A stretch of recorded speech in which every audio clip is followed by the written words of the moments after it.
We are not naming the man who's now held in connection with that deadly hit and run because he's not yet been charged.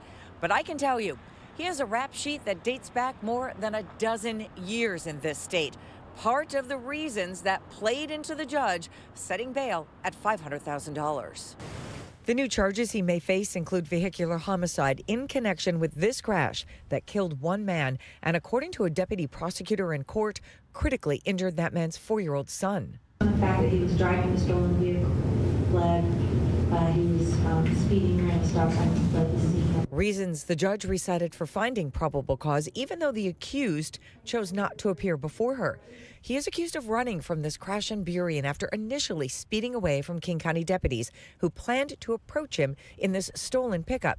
It slammed into this Jeep so hard the impact tossed the Jeep off the street and into a yard onto its roof. State Patrol spotted the suspect sleeping in a car at a rest stop less than 24 hours later and took him into custody. According to law enforcement, he was attempting to flee to Mexico. Just one reason the state asked for a $500,000 bail. He has no job, food stamps, Social Security, no form of income relief whatsoever, just the cash that's on his books. But the judge set bail at $500,000 based on this case and his past history.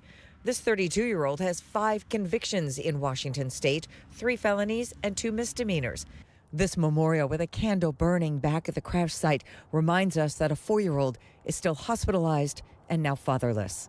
Denise Whitaker, KOMO News. Yeah, Mary, that suspect is being held on investigation of vehicular homicide after police say they stole a car.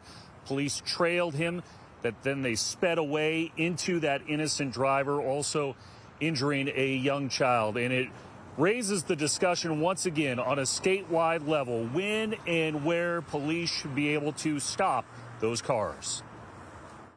The wreckage near the side of a Burien road is mangled with certain facts. A stolen truck, an innocent driver killed, a child injured, and a law enforcement agency that could not or would not pursue that stolen vehicle. These officers made a decision early on to just let this guy drive off. If the police had been able to pursue, they could have prevented that from happening.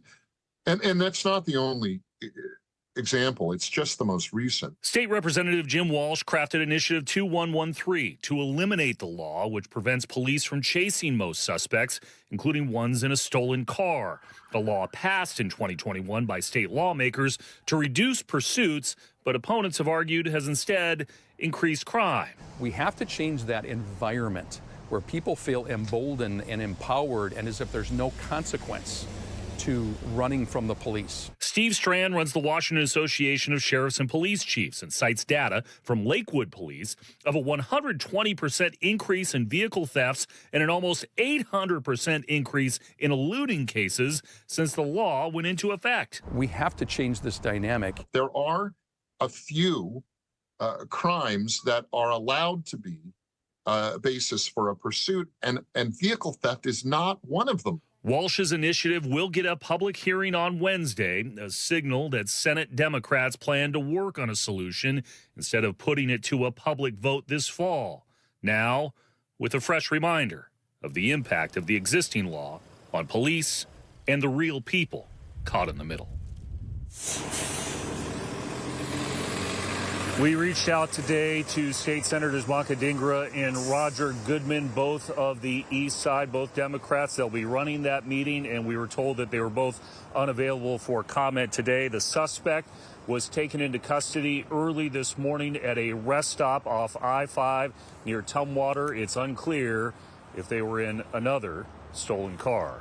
That's the story live in downtown Seattle. I'm Chris Daniels, KOMO News.